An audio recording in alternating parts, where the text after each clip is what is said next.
सत्यम हरिर्नामैव केवलम। केवल प्रभु का नाम रूप लीला धाम सत्य है और सब मायाकृत है। कोई आज नष्ट होगा, कोई कल, कोई परसों, लेकिन मरना सबको है, नष्ट सब कुछ होगा। एक तू अविनाशी है, तू अपने स्वरूप को जान जा, परमात्म स्वरूप में स्थित हो जा, इसीलिए मानव देह मिली है। श्रीपाद कह रहे हैं इहि न सुखम न सुख परे क्वापि, यहां सुख नहीं है।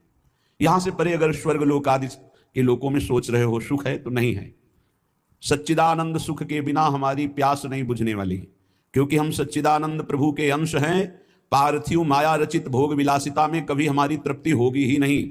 पश्चाताप, अशांति, चिंता, शोक, व्याकुलता, इसके सिवा और कुछ हाथ नहीं मिलना। देख लो सब भोग रहे हैं, यहां से लेकर ब्रह्मलोक तक सब मायामय जगत है। इसलिए ना इह और ना इह परे, ना इस लोक में ना परलोक में। सुख है तो प्रभु के नाम में, रूप में, लीला में, धाम में है, मान लीजिए। श्रीपाद कह रहे नपत मोह जालेस्मिन, मत गिर इस मोह जाल में।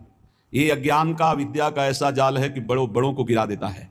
बड़े बड़े कौन? जिनको शास्त्र ज्ञान है, जो जानते हैं कि ये नहीं करना चाहिए, उनको भी वो भ्रष्ट कर देता है। इतना प्रबल अज्ञान है।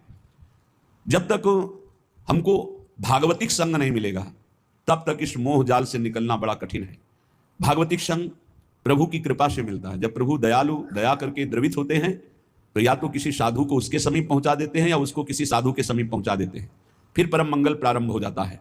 क्योंकि अज्ञान रूपी तिमिर अंधकार का नाश करने के लिए उनके वचन रूपी सूर्य का जब प्रकाश होता है तब उस अंधकार का नाश होकर सत्य वस्तु का अनुभव होता है। पर अज्ञानी जीव अगर भगवत कृपा से सत्संग भी मिल जाए तो वो उसे एक मनोरंजन समझता है, उसे अपने जीवन का परम मंगल समय नहीं समझता है, महत्व नहीं देता। जिसका संत वचनों पर, गुरु वचनों पर महत्व नहीं है, वो 50 वर्ष सत्संग करे तो भी लाभ नहीं मिलेगा। और जिसका संत वचन, गुरु वचनों पर महत्व है तो एक शब्द से कल्याण हो जाएगा।